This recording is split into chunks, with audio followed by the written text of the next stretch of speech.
teacher and hello everyone. Today we are have a conversation to talk about at the airport. Why you are at the airport?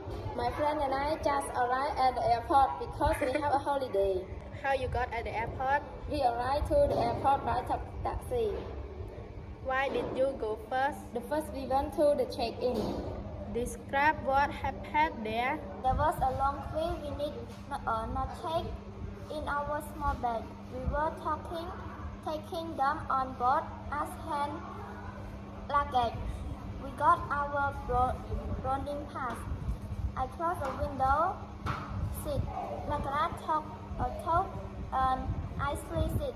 Ina has the seat in the middle. Where did you go next? We went to passport control. What happened there?